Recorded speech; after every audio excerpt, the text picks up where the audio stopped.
দিয়েছেন ঠিক কিনা?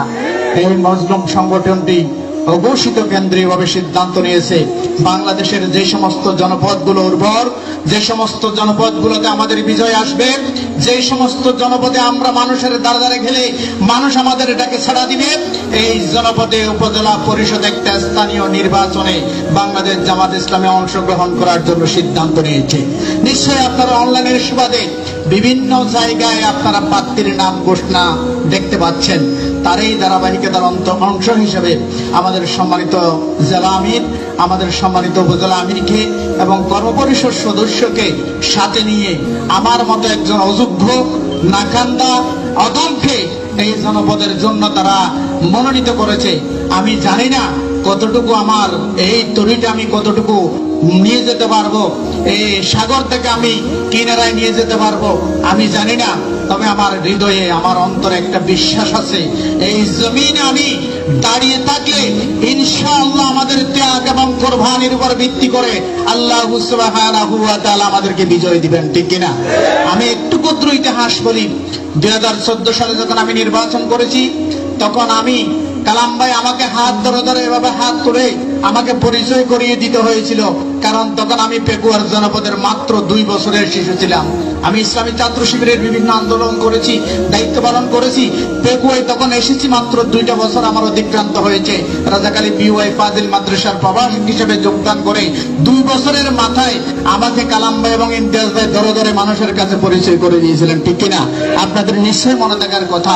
আমি রাত দিন পরিশ্রম করেছি।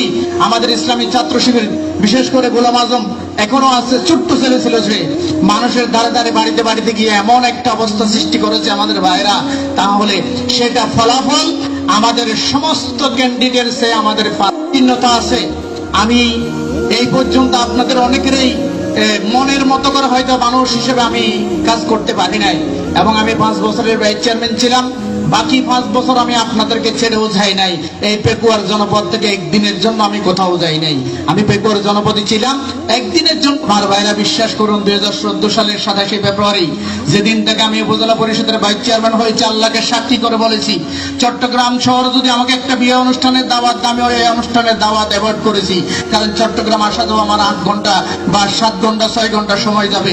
এই 6 ঘন্টায় আমি পেকুয়ায় অন্তত 6টা প্রোগ্রামে অংশগ্রহণ করতে পারবো, ঠিক কিনা? এইরকম আমি একজন মানুষ ছিলাম। কক্সবাজার শহরে যদি আমাকে কোন একটা সামাজিক অনুষ্ঠানে দাওয়াত দেয়, আমি হয়েছে কালাম ভাই টাকা দেন, কিছু টাকা দেন, কিছু দেন, আপনি একটু শুরু করেন, আমি যাই, মানুষের ঘরে ঘরে যাই।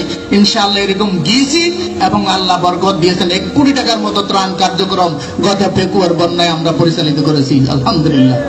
সেখানে আমি বলি, জামাত ইসলামের আমাদের 2,60,000 টাকা আমরা খরচ করি ইসলামের পক্ষে রাখার জন্য। তারা আমাদেরকে বাধাগ্রস্ত করে, আল্লাহ তুমি এই সমস্ত মানুষগুলোকে পটুয়ার জমিন থেকে তুমি সরিয়ে দাও, এই কথাগুলো আল্লাহকে বলে এসেছিলাম। আমার মনে হয় আমাদের চোখের পানিগুলো আল্লাহ কবুল করেছে, বিজয়ের চিহ্ন আমরা দেখতে পাচ্ছি, ঠিক কিনা? আজকে রাজাকালী থেকে শুরু করে শিলকালীর একেবারে ওই ফেডান নদ্দর পাড়া ওই পাহাড় পর্যন্ত আপনারা পর্যালোচনা করে দেখেন, সব জায়গায় বলতেছে জামাত ইসলামী বিজয়ের দ্বার প্রান্তে ইনশাআল্লাহ।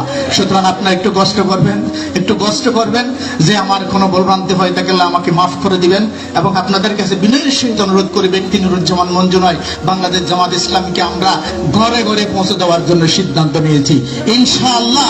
আগামী 21শে মে যে নির্বাচন হবে, সেই নির্বাচনে বাংলাদেশ জামাত ইসলামের ফলাফল ঘরে ঘরে পৌঁছে যাবে ইনশাআল্লাহ। সকলকে ধন্যবাদ জানিয়ে আমার সংক্ষিপ্ত কথা এখানে শেষ করছি। সামনে জনপদে কথা বলা হবে এবং বলবো, আমরা সকলেই কাঁধে কাঁধ মিলিয়ে এই পাওয়ারটা আমরা যেন ঘরে পৌঁছে দিতে পারি, সে আশাবাদ ব্যক্ত করে আমার কথা শেষ করছি। আসসালামু আলাইকুম ওয়া রাহমাতুল্লাহ।